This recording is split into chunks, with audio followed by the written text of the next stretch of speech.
don't have a target.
We trolls here at Malakajin have prospered from the land.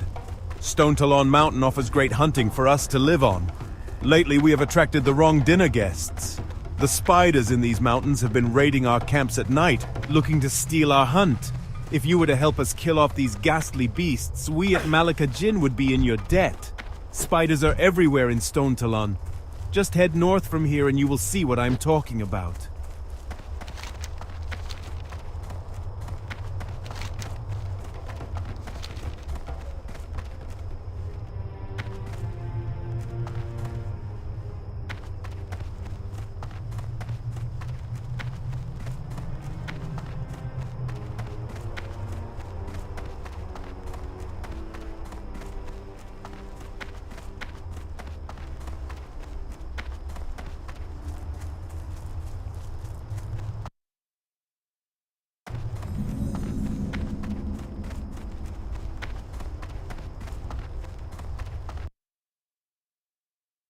You can't.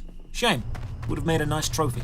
As soon as I try though, or in shared fantasy world, to see the adventure through their characters' eyes, and it standardized a lot of things we now take for granted. Minimap placement in the top right, NPC interaction, combat and healing, banking, inventory management, even death. Meridian 59 took on so many systems and did them almost well enough that we haven't really needed to change too much from what they set. We've improved, but we've not completely changed. Eventually I find an enemy I just can't take on, this troll outside a wizard's hut. He's tough and he takes me down to low health, so I just run, I sprint away. There's no shame in running in this game. It's plan B in every situation.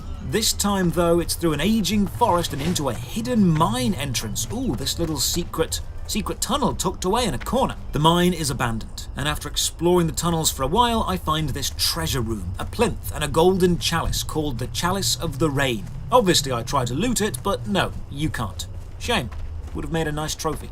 As soon as I try though, orcs and spiders flood the mine behind me, and despite fighting my best, I am taken down and sent back to hell, so I take another portal back to another village. By now, I'm getting a sense of what this world is currently. An open world with, for the time, great scope. I can only imagine how this felt, bustling with players, alive with energy, PvP, trades, guilds, forming and breaking up through trust and chat. Those guest books having pages and pages added to them every day, and as for the gameplay, it's actually stood up surprisingly well even to this day. People often say they want to make a game with the spirit of the old games, and what they mean is, I want to make a game as obtuse and as hard as possible, but they're wrong, because remember, the old games tried to be as good as they could possibly be. They didn't try to make things obtusely difficult just to be hard. They didn't hide information on purpose. They had tutorials, they shared information with you, they told you what to do, they wanted you to play them.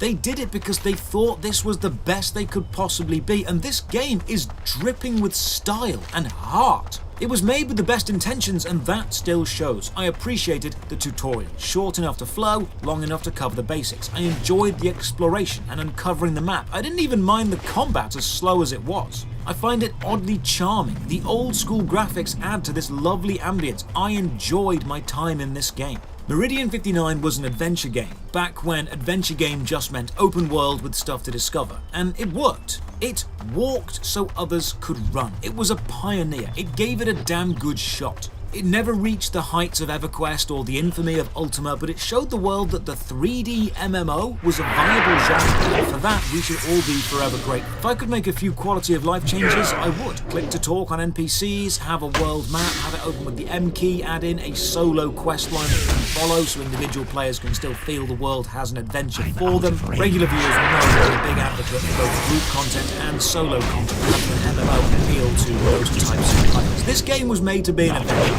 It's nice to know where we started and to see how far we've come. Meridian 59 set out to give people a sense of wonder, and it achieved that back in 1996. And if you've watched this video and been even slightly impressed, it's still achieving it today. Meridian 59 wanted to show the world the 3D MMO could become a global powerhouse, and it was absolutely, completely correct. Cheers for watching. Another massive thank you to my supporters on Patreon and Twitch who make the channel possible. You can support from only £1 a month. Check the video description for links to the Patreon, Twitch, Twitter, and our Discord. And as always, have a great day.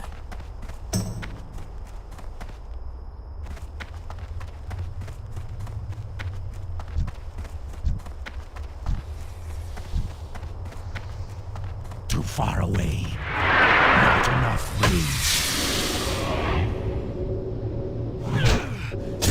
I have played more MMOs in my life than I can remember, but none of them have come close to the surreal insanity of Otherland. Ladies and gentlemen, welcome. I'm Josh Strife Hayes, and I want to take you on an insane journey. A journey through one of the most maddening MMOs I've ever played, spread over several episodes, because this truly was an experience of epic proportion. The footage in this video and the following parts will show you a game that almost no one has ever finished, and will let us explore environments that only a handful of people, including the designers, have ever travelled through. I've been working on YouTube for a few years now, specialising in the MMO genre of games. I've made guides, opinion pieces, and recently my long-running Worst MMO Ever series, where I've been hunting down the strangest MMOs, playing them for a few days, and turning the experience into a light-hearted review. This game was meant to be one of those videos. It was meant to be another episode of Worst MMO Ever, but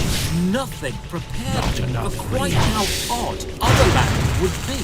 And nothing prepared me for the stupid choice I made halfway through playing it. This is part 1 of my journey to experience all of Otherland, a vast MMO to get every single Steam achievement in this game while being the only player in the world. Before we begin this journey into chaos, consider dropping a like on the vid or subbing to the channel for more MMO stuff. Ring the bell if you want all the future notifications. A massive thank you to all my supporters on Patreon and Twitch who make all my content possible. Right, grab a drink and settle in, because this gets weird. Otherland. I'd never heard of it, but the Steam description tells me it's based on a series of sci-fi novels by American author Tad Williams. I've not read them, so I'm hoping knowledge of the books isn't needed to enjoy the games. The Steam reviews are also mostly negative, so I'm already lowering my expectations. The game launches, it's made in the Unreal Engine, which is a pretty powerful thing, so I'm expecting some nice visuals at least, and I'm not disappointed with the looks of the menu. But there's no sound, no background music at all. It's very eerie. Create a new character, only seems to be one server, and the character creation is somewhat limited. I don't seem to be able to change my gender, and the standard issue character model reminds me of those Mafia City adverts, you know, the ones on Facebook with the level 1 crook walking around in them, because this is just the generic model. The face options have sliders, so obviously I slide everything to the extremes and make what amounts to a sad clown. None of the hairstyles suit him as much as being bald, so let's begin with bald sad clown. Now a really odd choice. Do I want to be a social or a normal character? You see, Otherlands allows characters who value the social interaction of an MMO, the community and chatting, to skip all that pesky gameplay and just sit in the main city talking. But I'm quite the fan of actual gameplay, so we'll go with normal. There are 4 classes, and each one can deal damage, but 2 are damage while tanking and 2 are damage while healing. And after clicking the warrior, it asks me if I want to test. Okay, you can test the classes before committing to them. That's nice. So let's jump into the test arena. What on earth is this. Right, so Otherland is a sci-fi series of novels, and The Otherland is made up of a series of virtual worlds which are on full display here. The environments in this game are insanely cool. The visual designer deserves an award. This is unlike anything and will become even crazier as we go on. And the opening section of this game might honestly be the most memorable section of a video game I've ever played. However, while the visuals may be striking and lovely, the rest of the game is extremely badly built. You left click to do your basic attack, and pressing Control activates the cursor, but look, I click on the quest icon, and the quest description is default description, please change this. They've not even bothered to proofread the class testing zone. Now, typos are the least of my worries because despite enemies looking visually impressive, combat mechanics just straight up don't work. Sometimes hits just stop connecting for seemingly no reason. After testing a bit, it seems that your attacks won't start connecting until the enemy notices you. And because the netcode in this game is a complete mess, sometimes the enemy just ignores you, even if you're right in front of them. Other times they'll spot you from the other side of the map, and you can only attack back when they decide that combat should begin. I mess around with the class test for a bit, then return to the class selection window, and another issue. The metamorph character creation window is now glitched open over the class selection. I guess I'll start the game as a long-range DPS. If melee combat is so bad, hopefully I can just stay far away from stuff and shoot it. The opening of the game is a training section. It's styled on a virtual simulation, and it breaks the fourth wall heavily as this training NPC refers to things like the chat box and spawned items and the heads-up display, checking we can interact with all of them. With that, we summon a portal, we step through, and the madness begins. We start the game in... honestly, just watch this cutscene.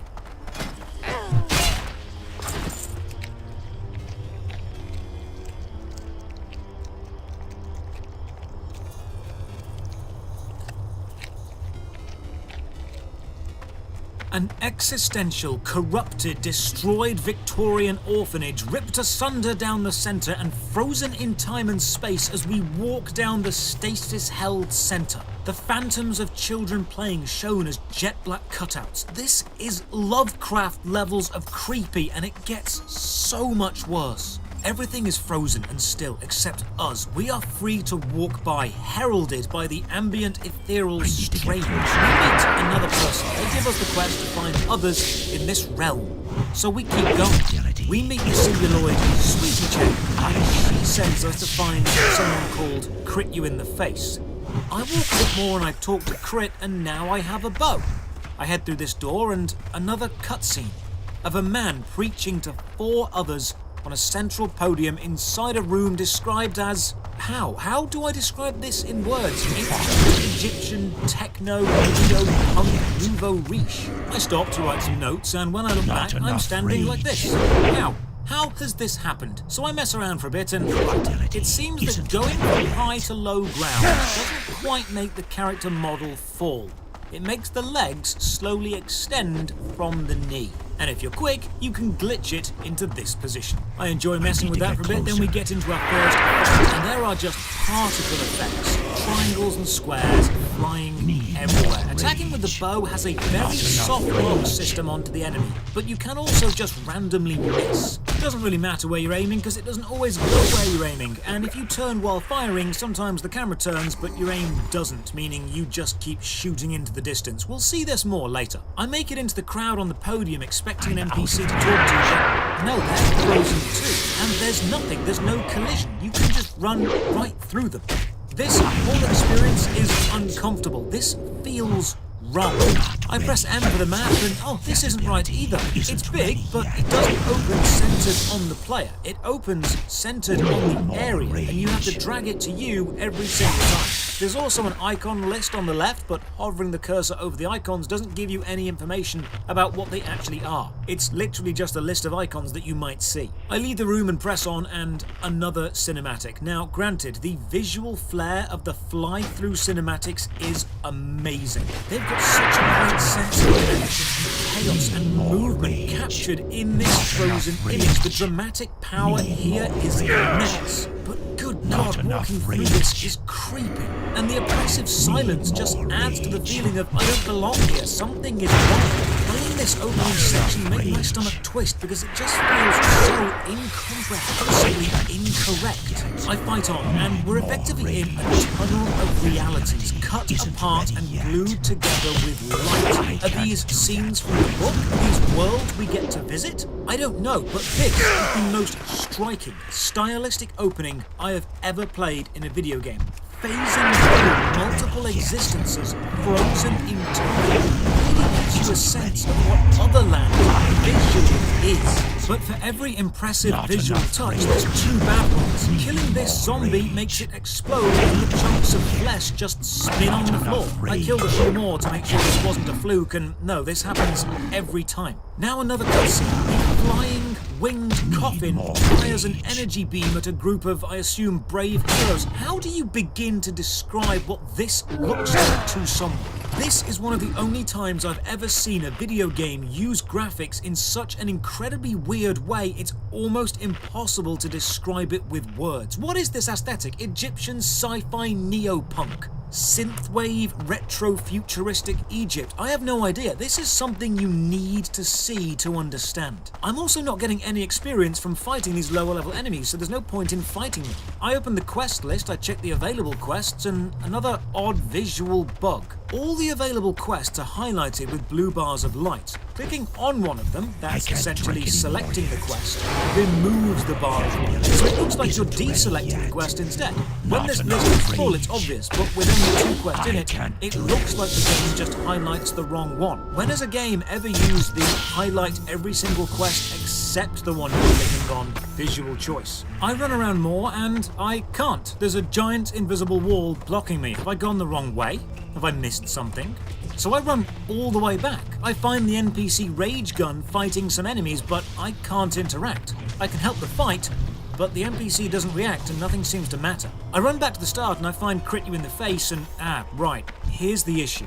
Talking to an NPC sometimes finishes a quest, like it did with Crit earlier, but then the conversation just ends. You need to talk to the NPC again to accept the next quest in the quest line. It doesn't carry it on for you. So I finished the quest earlier, got the bow, and then I just moved on. When what I should have done is finish the quest, get the bow, then talk to him again. So now I accept the quest. I get this hint box pop up telling me about things. I click the next button to scroll through all the hints. Oh, when you get to the last page of the hint, the next button is still there, and clicking it just flashes the page white. This is a UI issue. If you're on the last page of a list, blank out the next button. Small touches like this show how rough around the edges the game really is. Sometimes people watch my videos and they get annoyed that I nitpick all the small details, but to me, it's the small details that show the real polish of a game, so we are going to go deep in this playthrough. Now I'm on the quest, I can fight the enemies off and actually help these guys. However, I need to do most of the damage for the kill to count in the quest, and my hits don't register on the enemies until the enemies acknowledge me. So even this small quest takes some time. I open the inventory and click on the question mark button to see if there's anything else I need to learn, and oh, it doesn't do anything. The help icon is broken, so if you wanted to know more about the inventory in the tutorial, tough, you can't. I push on and I get some more plot from the NPCs. It seems that Otherland is collapsing. That's what we've been seeing. Some guy called Felix is breaking it apart and using it as his own personal plaything, acting out his god fantasy. We need to find some magical material called Soma to glue it back together, otherwise all the simulations will be lost. And here's the cool part. The simulations of the other lands, that's the bug planet, the giant ants, the Martian surface ruled by 19th century British colonial soldiers, or the chess-themed medieval fantasy battle, they don't know they're simulations. So plot-wise, we are saving their entire existence. I shoot some bugs, then interact with the goo they make to gather some Soma. Interacting with anything means crouching down and wiggling your hands, and then there's no standing up animation. You just snap back into position.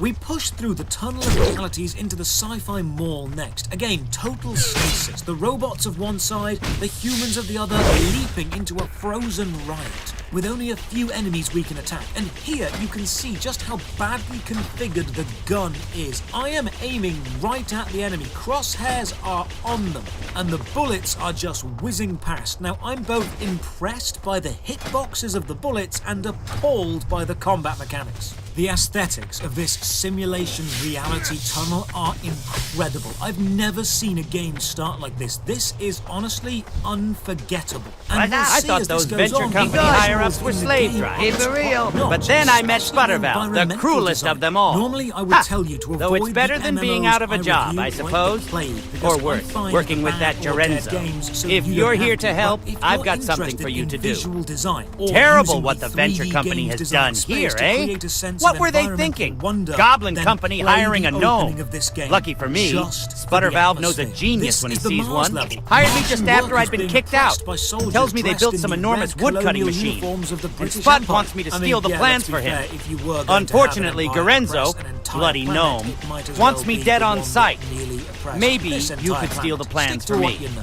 Along You with should my be able to gun find being them on one of impossible their to aim, operators. It apparently turns sideways when I hold down fire while not aiming at an enemy. And I can even rotate the camera and my character stays locked in place, shooting at whatever they think needs to be shot at. If you do play this game, you must also make sure to let go of the idea that you are in charge of what your character does. The next reality, we step through the light and a hellish demonic battlefield between some winged denizens and a gleaming fantasy army. I cut down 3 zombies, finally have enough soma to fix this place, and I get a nice new shirt for my troubles. This dude says Felix is looking for us, so we need to disguise ourselves. Okay, I'm gonna be real with you here. This bot was clearly written on an immense amount of drugs, and even attempting to understand it is maddening. So instead, I'm just gonna take each quest at face value and agree to do whatever it says. And if anyone ever tells you they understand the plot of the Otherland MMO, they are lying.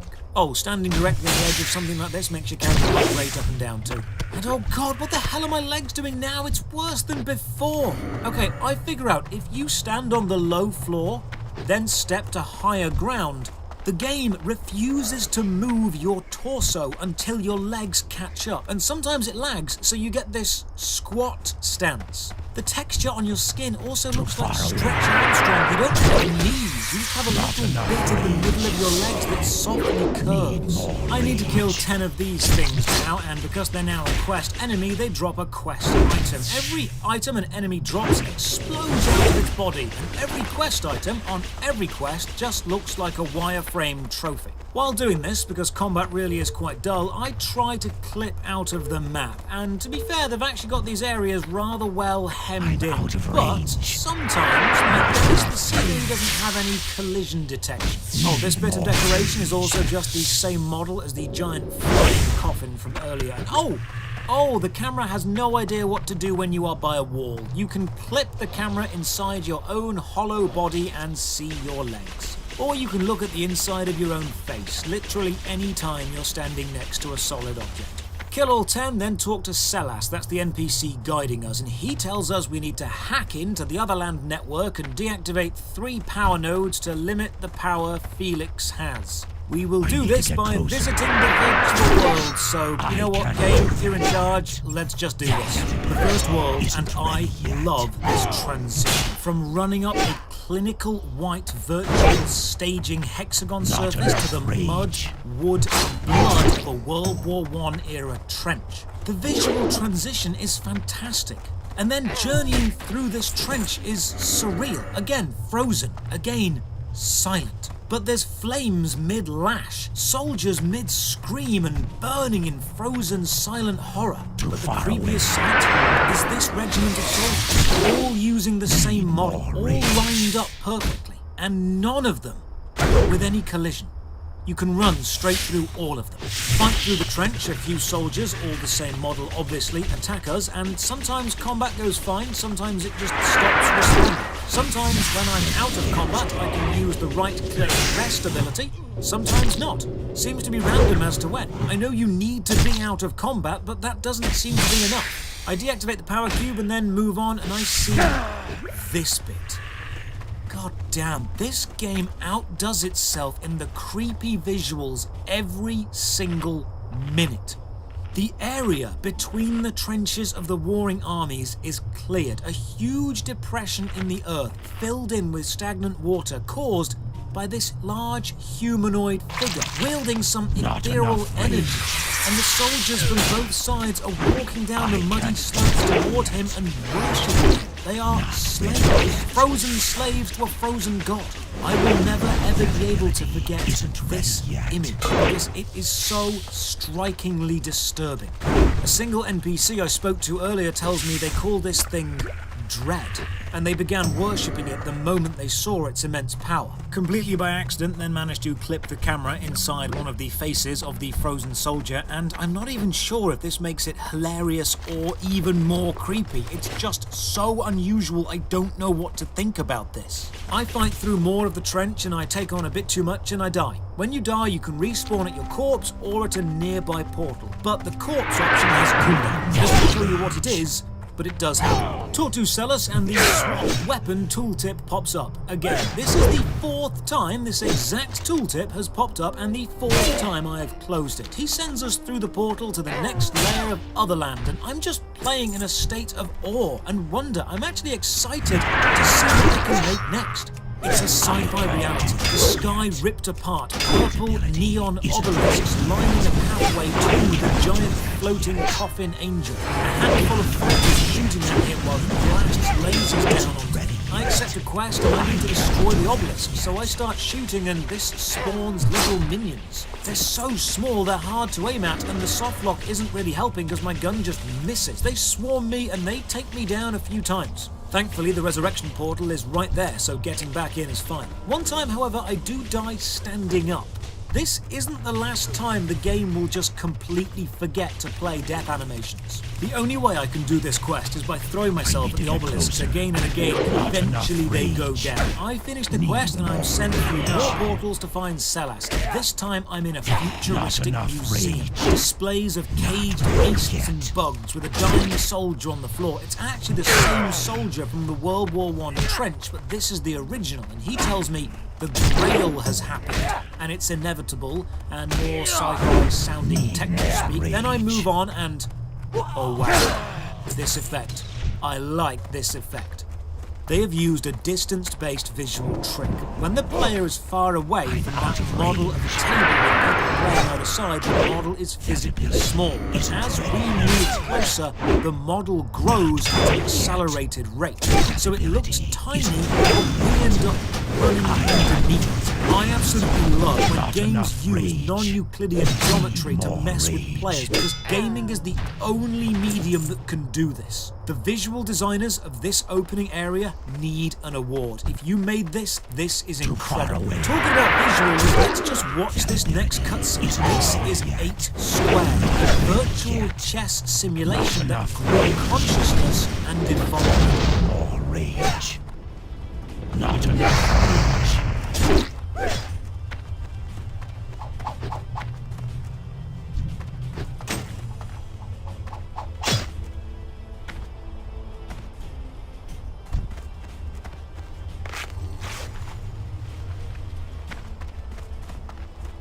That was incredible.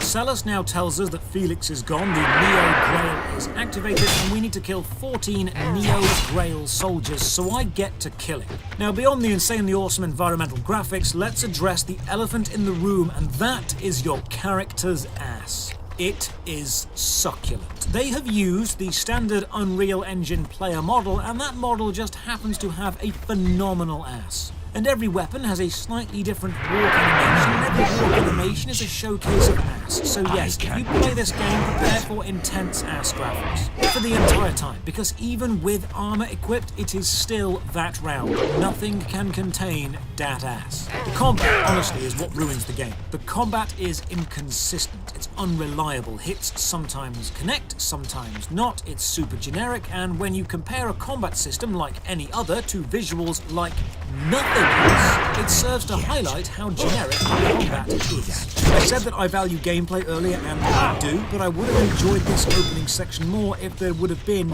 no combat, because the combat does not make this section better. The combat detracts from the incredible atmosphere. I kill 14, then Celis tells us we must leave and find a group known as the admins and let them know about the situation. So I run through, and good lord, this battlefield map is incredible. The sense of movement in this frozen tableau is unspeakably brilliant. The dramatic storytelling in just the placing of the game assets, the NPCs leaping through the air, the battalion of soldiers lined up. I really wish I could press the unpause button and see how this scene plays out, because in my head it's epic. The giant virtual chess pieces in the sky just add to the surrealist vibe. I run up these steps and we power up this portal by killing 8 enemies. We run through and now we're in a dystopian sci-fi city. Think Blade Runner, think Judge Dredd, think Deus Ex. Our mission is to survive while ambushed by these people, but it's a scripted mission, so you have to fail. And after a futile fight, we wake up in a prison cell. I chat with the others and then listen to the guard. Seriously, your quest is just listen to the guard. So listening to the guard finishes the quest, and we finally get some trousers. Don't worry though, they can't contain the ass. Now we need to distract the guard while someone else knocks them out, so we chat to the guard and then this happens. Just watch. Rage. Need more rage.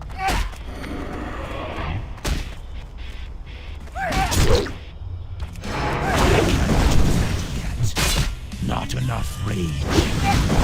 Need more rage.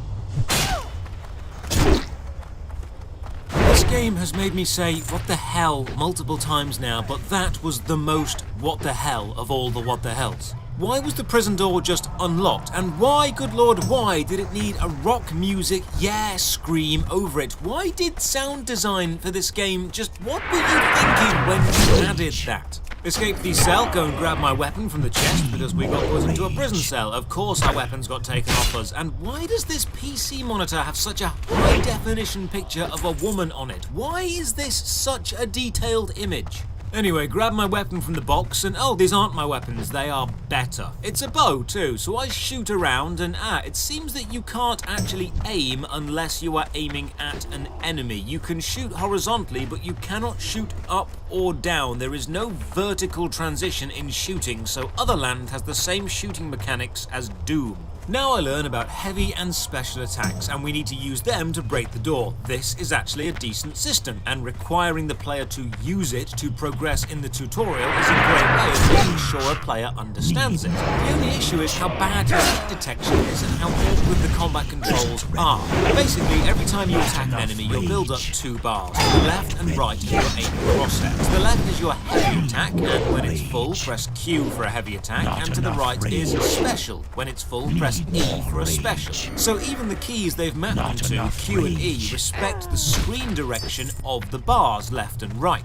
Attack the door, then break it down using a heavy attack, then defend against waves of enemies. The physics in this game seems to switch often. Sometimes I'm certain the game is using physical bullets and models for hit detection. Other times I'm sure it's just using scan for hits, and I've got no clue what it's actually using because the combat lag seems to switch as it feels like it. The enemy dies and then asserts total dominance over me by T-posing while fading away. Escape the jail in the most boring jailbreak sequence of all time, and then meet Rennie. She is on our side and asks us to kill 6 gang members. This outside scene with the distant dystopian city and the virtual floor and the wireframe metal sheet actually reminds me of the old 2000 AD annuals. This sort of atom punk look we expected from the future, likely to be combined with grimdark dystopia. I'm ashamed to say that I love this aesthetic. And just while I'm immersing myself in the atmosphere, this happens. My character model just starts switching stance back and forth while shooting, but not stepping into the switch, just quickly rotating backward and forward. See, once again, the game sets up a great atmosphere and then just breaks it with terrible design. Sometimes, especially with shooting, the combat aim just drifts and you'll end up shooting to the side. But it works in 5 bullet bursts or so. So 5 bullets go in one direction, the next 5 in another. Anyway, I kill the gang members and help these 5 NPCs to get up and run away. And now we all group up and run up this ramp to a portal and escape. I take some time to marvel at the destroyed, distant buildings while running up the ramp, suspended with slabs of concrete blown out of them. Another great example of motion implied with no actual movement. Well, through the portal we go. I appear in the main city. Now Not this enough is a rage. hub-based MMO, meaning this is the central hub players meet in and then they travel to the outer connecting worlds, literally the other lands, to adventure around. Right here grants me the Steam achievement First Step, reach the Land Immortal. Only 21% of players have this, meaning 21% of players finish the tutorial. That's not many.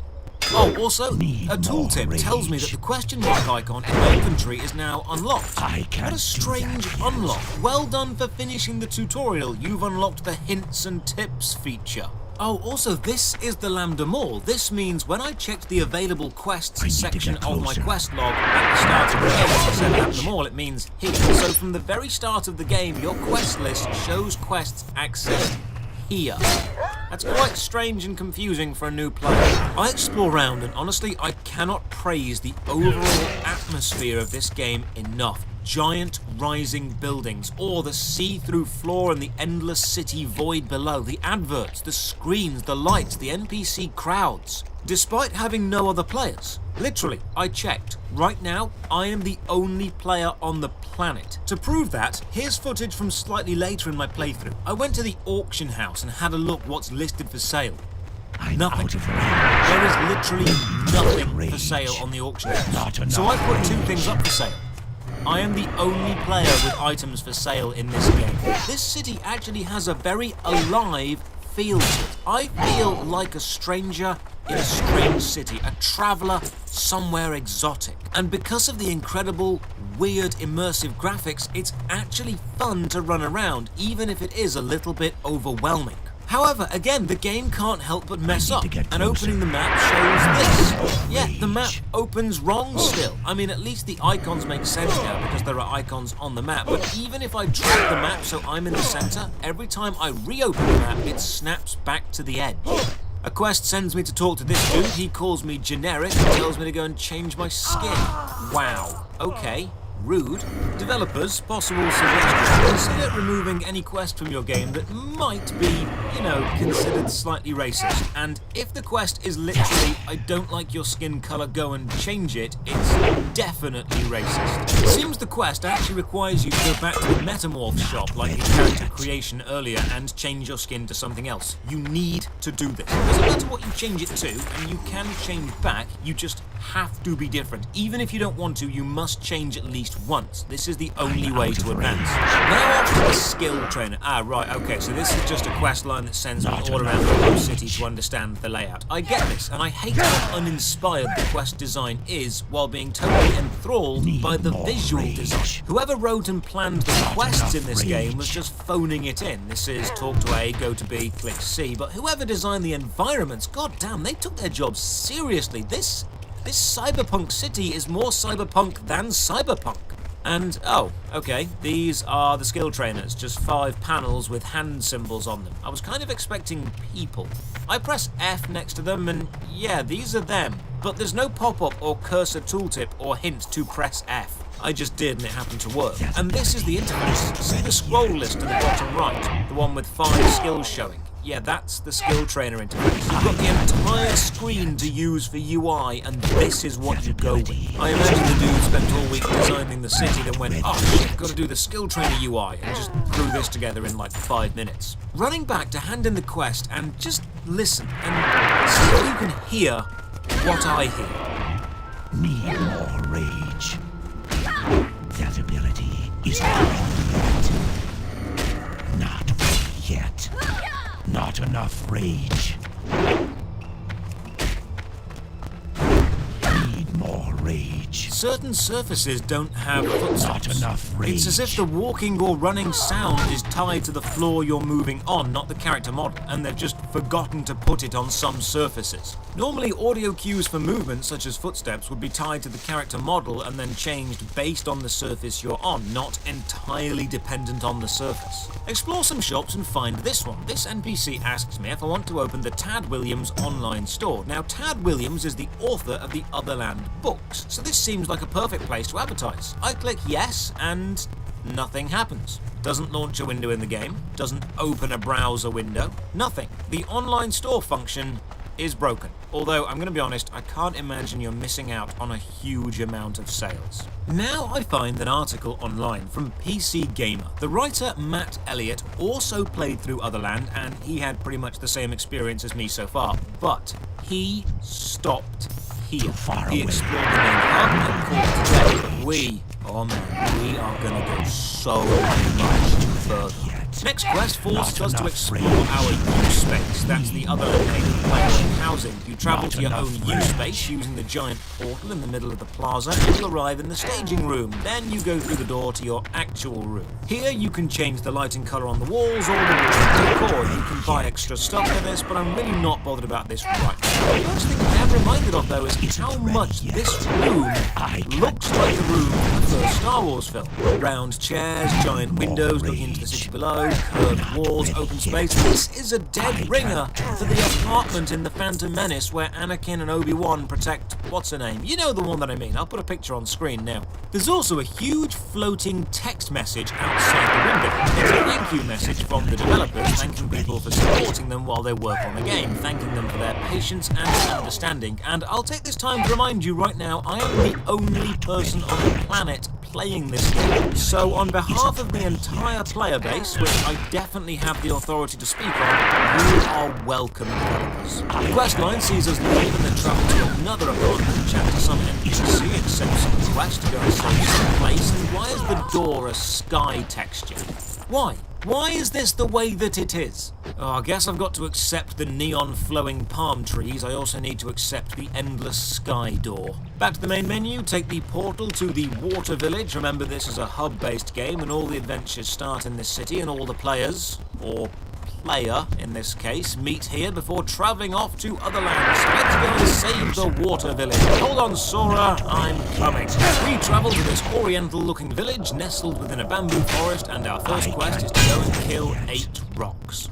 I'm not joking. They're not special magical rocks, or enemy rocks, or even hidden rocks. They are just lying on the ground, highlighted with a quest marker, and we just murder them in cold blood. Die, rock! Haha! Yeah, gameplay. After defeating the 8 terrifying rocks, we need to talk to and help 3 survivors. So we go up to this pile of identical NPC models and we say to them, yes, I'm here to help, or no, I'm not. Saying yes helps them and saying no just ends the conversation. Why? This is the only time in the game you can say no to an NPC and have it not progress the quest. You have to say yes 3 times, so saying no is a pointless choice. Don't let the player make a choice if that choice is irrelevant. After saving 3 people, we need to scout the village. This is done by running to 4 points in the village. These are points we have already been to. These are points you can see from standing in the middle. This isn't scouting. This is the game designer's way of testing out waypoints, then being really proud they managed to get them working and just demanding they got put into a quest somewhere.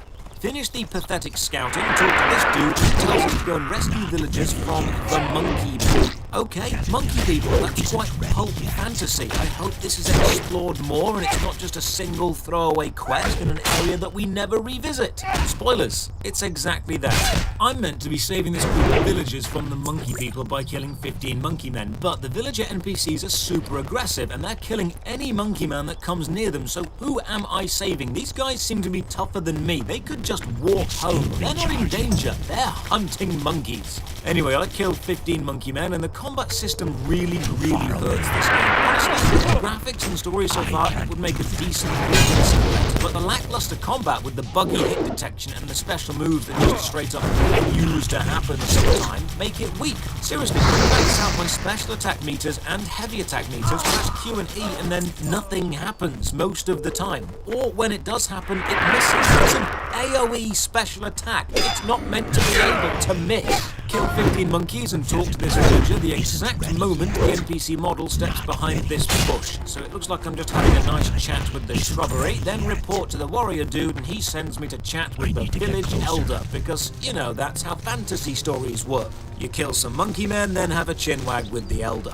The Water Village, a bamboo town built on top of a lake. I decide to start this off right by shooting the villagers and they are surprisingly chill with us. Running through and there's another hand icon like a skill trainers earlier. Wonder if all skill trainers use that strange bottom right shop interface, and yeah, they do. Guess this is the best shop they could design. The village itself is awesome. Again, super memorable. Oriental lanterns hanging down, bunting, playground, boats, dock-tops, a little visual flares like these butterflies that let you know they really don't care about designing the look of the game. But then you get NPCs just walking off the path over the water or over a shop or over each other, and you realise they spent all the budget on the looks and none on the actual mechanical systems. Meet the Elder, accept a few requests from all the NPCs around here. Turns out these guys are all representatives of various elemental tribes, and they're all meeting for a celebration. I mean, I made that Avatar The Last Airbender reference earlier as a joke, but I guess we are actually just straight up doing that plot. Okay then. While running around and following these mundane fetch quests, I really missed the start of the game. Right now, I'm hunting down an item for a merchant, and I'm just being sent from NPC to NPC to find it, and I'm doing all this within a simulation of a relatively believable Asian water village. And the quest itself is just forgettable. This isn't time and space tearing itself asunder. This isn't an orphanage of black silhouetted ripped in twain people. This is most definitely not a tunnel of existences phasing into one another. This is a crap MMO right now. This is a generic MMO with a terrible combat system. If this were the opening of the game, I would have accepted this as another bad MMO attempt and I'd have moved on. But the game has shown me that it has the design skill to be surreal and incredible and memorable, and I wanted to return to that. I dive down into the water and swim around for a bit. Now, fun fact, I am actually terrified of the open ocean. I don't mind swimming in there, but the vast nothingness of the empty sea creates an immense feeling of dread within me. It's so effective that I even feel the same way in video games. It's even why in the Battle for Azeroth expansion in World of Warcraft there was a hidden horn under the ocean where you could summon one of the Elder Gods, and it absolutely scared the crap out of me. But nothing is scarier than accidentally clipping the camera into your own face while looking away and writing the script, then glancing back at the screen and seeing this staring at you. I terrified myself when this happened. Kill this NPC for a quest item, marvel as this villager just ignores gravity and walks over the water, interact with 10 rocks to cause 10 bits of sulfur to appear, shown by the trophy item again, collect all 10 and then return all the quests. After I've handed them in, are there any more quests? I check the quest log and no,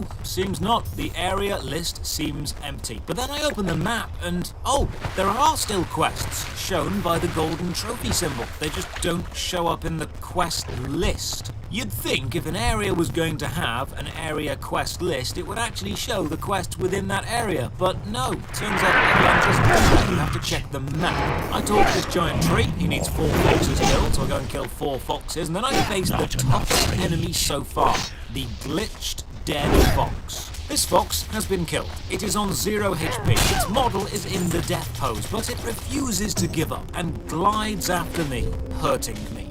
I cannot attack it, I cannot escape, I cannot leave combat, and I cannot heal. I am forced to accept my fate as this dead fox kills me. Redo the quest, manage to not bug the fox out this time, lead this tree back to a bigger tree, then lead all the trees back to the ambassador. Now the celebrations can begin, but I need to let the villagers know. I need to tell 5 villagers about the celebrations, but it must be 5 very specific villagers in a very specific order. Why must it be that order? Why must it be those villagers? How do I know it's those villagers? Because that's how the quest has been programmed, and this is the easiest way to make the player run around a lot. The festival starts now and then gets attacked by some evil dude. So honestly, if I'd read the books, I'd probably know, or if the plot made any kind of sense. This NPC tells us it was the Celestial Dragons. Well, God, yes, obviously it's the Celestial Dragons. How did I forget? And we need to go and fight them. Well, okay then. Go and rescue the ambassadors, fighting through the village and killing demons whenever the game is kind enough to let my hits register. Then fight to save this person in a flooded village. I need to kill 3 demons to save them, and they have 3 demons around them. Seeming obvious so far, but then the game again bugs out and only registers 1 kill, even though I've killed all 3 of them. So I'm forced to just stand around, waiting for the quest enemies to respawn. And they have a long respawn timer. You might also see that exclamation mark symbol in the top middle of the screen. That means I've leveled up to visit a skill trainer. That happens every time I unlock something. It usually goes away after a few seconds, but this one has decided to stick around. This happens quite frequently with the UI. Sometimes pop-up pink boxes or overlays just don't go away. I can't click it, I can't remove it, and it overlaps my UI icons at the top, so I'm forced to just accept it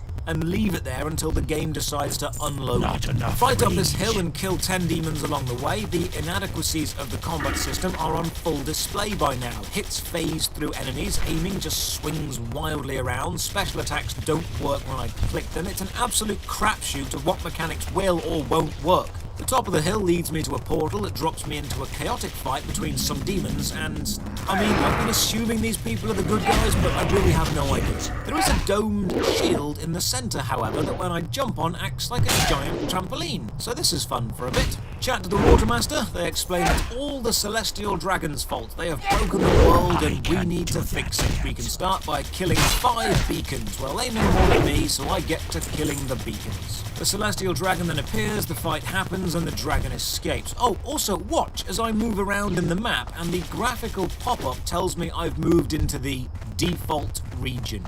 You might want to fix that, developers. In fact, you might want to fix a lot of this game. Talk to Watermaster, she's happy we saved the village. We return to the main hub city. This earns me the Steam achievement Water vs. Stars, which only 8.7% of players have. I wonder how many people have ever actually played this game. MMO games are notorious for hiding their player counts, and I can't find exact numbers of players anywhere, but it's not going to be high. And of those people that played, I can't imagine many of them put up with the buggy gameplay and got even this far. I know the Steam charts tell me the game is essentially dead, and the subreddit for the game has 126 people subscribed to it, with no one active on the day that I looked. Odds are that very, very few people have ever or will ever see the final zone of this game. And the rarest achievement, Red Planet, that's only been done by 3% of players. You know, normally I'd stop playing now and write a review, but I've got a crazy idea. Otherland has shown me it has visual flair. The opening is just delicious, reality-bending insanity. It's clearly created by someone with a flair for the surreal, and I'm just morbidly curious about how it ends, or how bad this game can get. I can't leave this puzzle unsolved. I need to know what happens. There is a horrible curiosity that comes from wanting to know the extent that awfulness can actually reach, and combined with a sense of exploration and wonder of wanting to be one of the only people to ever do something, I am intrigued. So I decide I'm going to do it. I'm going to get that achievement. I'm going to stop the revolution on Mars, and I'm going to do it all while being the only player in the world. If I don't do this, footage of this game may never exist. You may never get to see what the final world looks like, and when this game inevitably shuts down, there may not be any proof these quests ever existed. So we're going deep into uncharted gameplay territory here. When I decided to do this, however, I had no idea the insane grind I was getting myself into. And so ends part 1 of the strangest MMO on Steam. Join me in part 2 when it gets weird again, and I make an even stupider choice to solve a seemingly impossible puzzle. And then we discover just how dead this game really is. A massive thank you to my Patreon supporters and Twitch subs. It's only through your support that I'm able to attempt stupid things like this. You can support the Patreon from only £1 a month. Check the video description for links to the Patreon, Twitch, Twitter and Discord. And, as always, have a great day.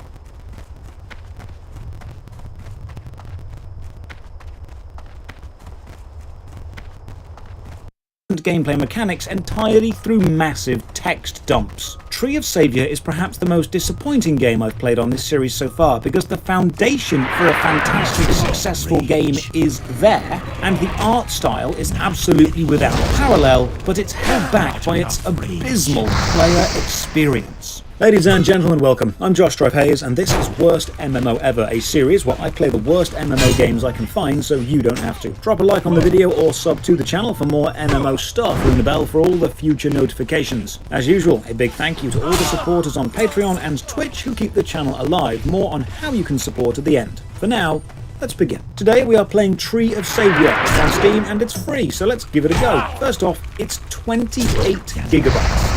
That's massive. That's bigger than Dark Souls 3. That's bigger than Warframe. Tree of Savior needs more hard drive space than Warframe. Just let that sink in for a moment. That is mental to me. In fact, it's bigger than Halo Infinite's free multiplayer mode, which you can download and play on Steam right now. Not sponsored, this is just something everyone should consider downloading. I don't even like Halo, I'm just impressed that this much game is free.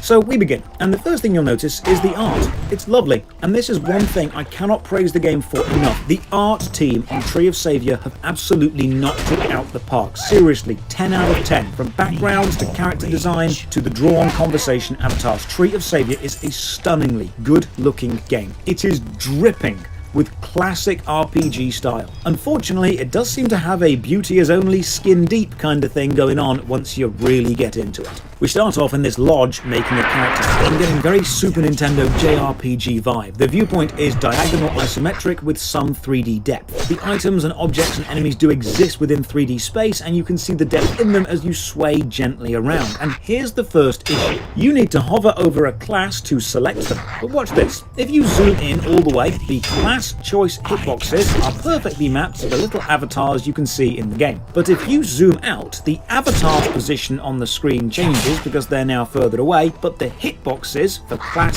selection don't. The hitboxes for clicking on seem to be mapped to the actual overlay, not the in-game representation of where they are. I know this is a really pedantic nitpick, but that's what I do. I be pedantic. Kind of like how sometimes you go to melee attack someone in Halo and it doesn't do the little jump forward thing it's meant to do, meaning you don't cover the distance you were expecting to cover and then they kill you.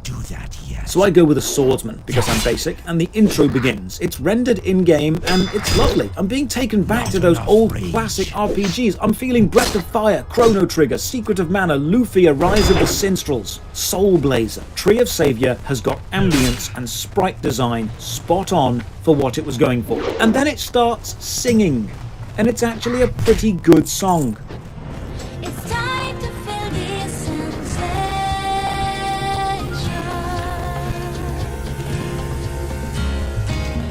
As the sunshine brighting day by day, bringing glory into all your way. Awaken, be strengthened, whatever more you can. So now we're in our own personal lodge, and I choose the server I want to log into. Now, I'm on the European server, and there are two possible gaming channels. The first with 0 players out of 100, and the other with 4. 4 people in all of Europe are playing this game. Yeah, that's pretty dead. Game begins, and it's a bird's-eye isometric adventure game. Arrow keys move, X is jump, and Z is attack. Your hotkeys are bound to Q, W, E, R, and the numbered keys. I go to look at remapping these keys, and there are a lot of menus in this game. And even though I'm playing on high resolution, the text is kinda pixelated. And then club music starts playing. I don't know why. I was expecting soft, gentle intro village music like every JRPG ever. Now I feel like I should be ordering 2 Jaeger bombs and wondering if I've got enough for a taxi home. We chat to this guard, Titus. He asks if we had a vision of the goddess asking us to go to Clepeda. We did, so he sends us on our way. M opens the map. The local map is divided into squares with fog of war covering the places you haven't been yet. It displays all the important NPCs, shops, or interactable objects like god statues, and this is fine. It's basically everything you need. The slight transparent effect is a bit nauseating if left open for long because of the highly detailed background moving around it, but it's definitely serviceable. It shows you where things are, and it's always good to know where the important things are. Kind of like how in Halo Infinite's Oddball you can always see who's carrying the ball so you know who to run at or who to protect. Have a chat to this guard, and he's been attacked by some onions, so I channel the hero within me and go and kill them. Then I get given more quests to go and kill more aggressive vegetables. The combat is decent, it's flashy enough, satisfying sounds and effects, good contact feeling, but it's limited. You can just hold basic attack and be fine. And later, when I do get abilities, it's just do the best ability forever, repeatedly. Combat feels like it could be great, but they've not done much with it in the early game. Also, once you've finished a quest, you can just press backspace and be instantly teleported back to the NPC you need to hand it into, because exploring the world is for losers. The world in this game exists to facilitate the placement of enemies, nothing more. There's no emergent quests or hidden side stories, it's just go and kill X amount of enemies who happen to live here. It's a beautiful looking world, but mechanically, it's just a home for some enemies. All your important windows, player stats, inventory, skills and attributes are all opened via the F keys, F1 through 7, and as expected, the inventory is filled with some free items given to me just for playing, so I use them and get a load of free experience and upgrade points and spend them all on a skill which lets me stab better. We now face an elite enemy and we're told, jump over its attacks, but we don't need to because the stab is so overpowered it kills pretty much everything in 1 or 2 hits, and here is my first issue. Giving the player boost items when they aren't fully trained up in a game yet is a dumb idea. We don't know what to boost, and if the player does end up with an overpowered attack, you've just destroyed all balance your game might have once had. Look, I know this situation, I've been here before many times. You made your game, you balanced it. You measured the player's attack and the enemy's defense, and everything worked on day 1. And then your player base started to fall away. So you gave every new player some boost items so they could catch up with their friends, but in doing so you've completely wrecked your early game balance. What we are seeing here is the husk of a game, now flooded with boosting items and free experience cards given so the players feel some sort of progress, but ironically, this makes the players so powerful the actual gameplay now feels pointless. And now I see 2 of my most hated design choices all happen at the same time. The wall of drops are all collected at once, taking up the entire screen, because this is meant to appeal to our ooh, shiny thing good monkey brain and not actually be substantial. And then a complex in-game system explained entirely via massive text dump, not through integrated gameplay woven into the early game experience. We will see this multiple times in my 8-hour play session. So by now, I'm a few hours in, and I think the most accurate word to describe this game is overwhelming. There's a lot going on, lots of classes and systems and quests and levels and items and stats and tutorials, and the UI is flashing and the character nameplates are fighting for space, and there's a lot of drops which all do various things, and I'm not sure if they're good or not, but my inventory is filling up quickly. Also, I click on the premium shop and the currency they use is called TP, and the first thing it says is no refunds once you have bought TP, check Steam refund policy. Wow. Maybe not the greatest advert for customer satisfaction if you literally open with no, you can't have your money back. Oh, I wasn't kidding about the class advancement screen being overwhelming. There are subclasses available to just the Swordman main class. In fact, I checked, there are 74 different classes available in total, all with unique attacks and passive and armor sets. And there is no way in hell you have managed to balance 74 classes to all be equal. I've got some more quests and I hand them in, and here's a nice touch. The map shows where a quest takes place. In fact, the world map even has level ranges listed to each zone, which is kind of nice because it gives you a sense of progression as you move through the world. And then, after killing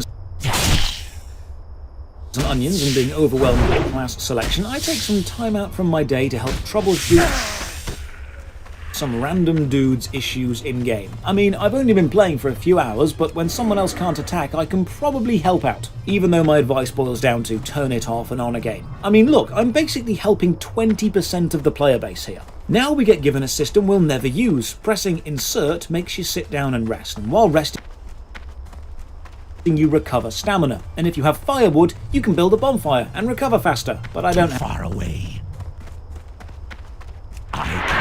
the game didn't tell me how to get it. Okay, cool, a stamina recover system. Hopefully that will be useful. But no, because then we're given about 100 consumable pills which restore our stamina. See what I mean about pacing being bad? Here's a system to recover your stamina. Here's a load of items which instantly make the system you've just heard about immediately redundant. But then I get a new sword and the in-game model actually changes to show the new blade. The art team on Tree of Savior need an award because this looks so good. Get told about Goddess.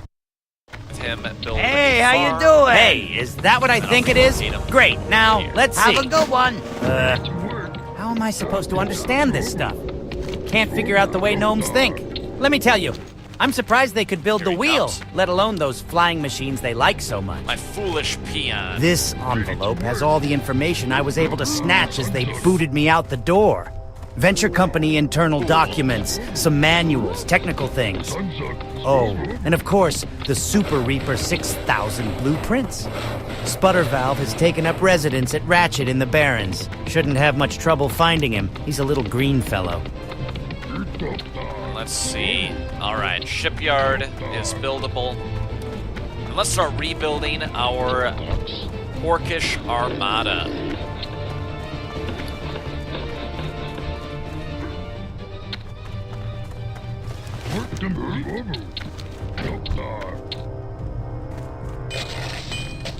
The Horde must never fall. Need more rage. Ready to work.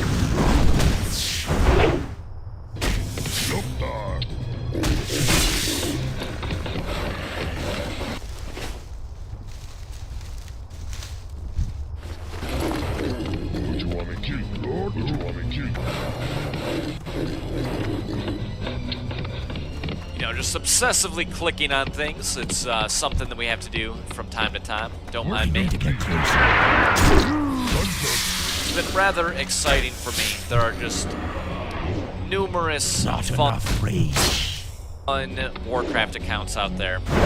And especially for Warcraft 2. Warcraft 1 now has forever has a very special place in my heart after that playthrough. But this game, Warcraft 2, is just incredibly iconic. How can you not love it? The artwork, the sound design, the ridiculous voice acting. They really took it up a notch with this one. Yeah, let's get back into assigning hotkeys to things. I keep forgetting that I'm playing Warcraft 2 and not Warcraft 1. I guess that's alright, we don't need a tower. Let's get him out into the... Oh no! Okay. Look at this. The peons.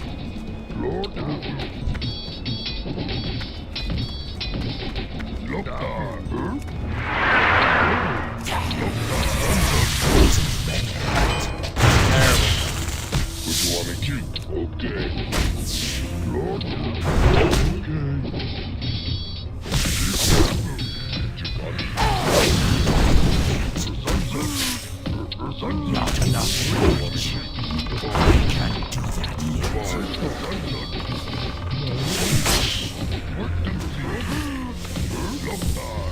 There we go. We've improved the mining quite a bit. Uh-oh. We need more oil. Too far away. Yes, master. Yes, master. I can't do that yet. Ahoy! I need to get closer.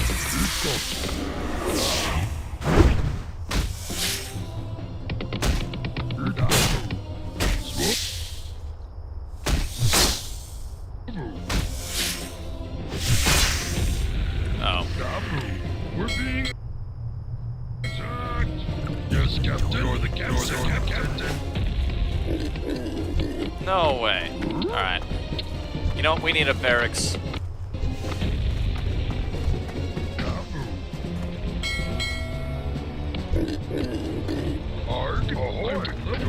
Let's build this, but I'll try and stop them before, Actually, let's set... Building ship.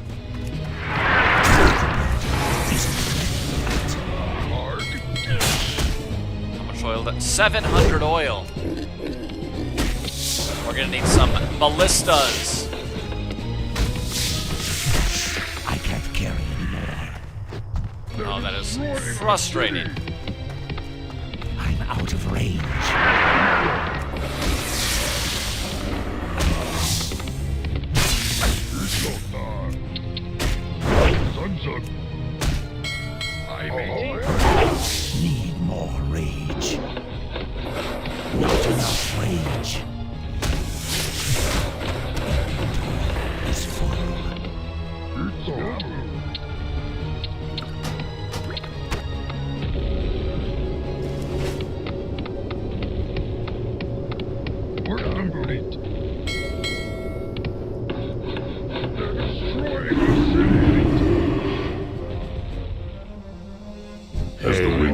means you are always welcome here.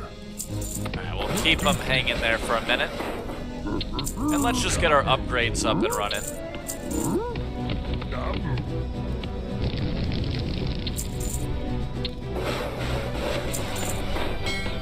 Everyone gets an upgrade. Man, it's 100 oil at a time. That is not much.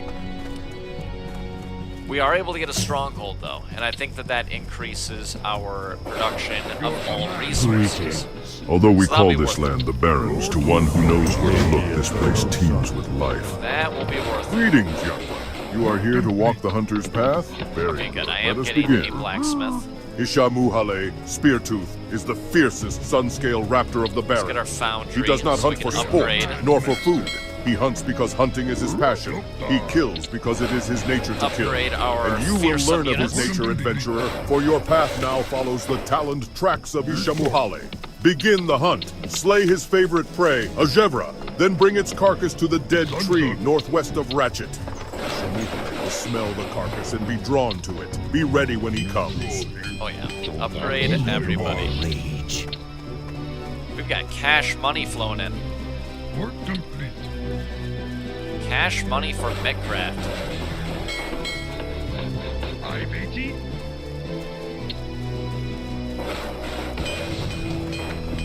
Ready to work.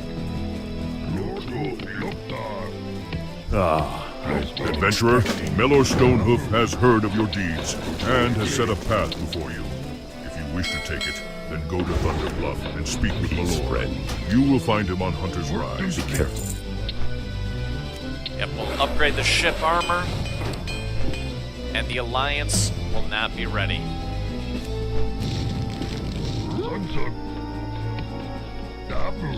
They'll never know what hit them. Work complete. Let's upgrade our catapults too. That'll feel good. Work complete. Work complete. Yeah, we need a lot more lumber.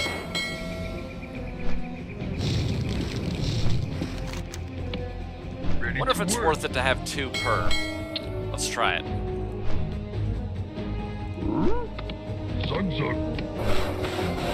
Ooh, we do get berserkers. I like it. That'll be a difference maker. You're the captain. Your command, master. Let's see what we can do with this catapult.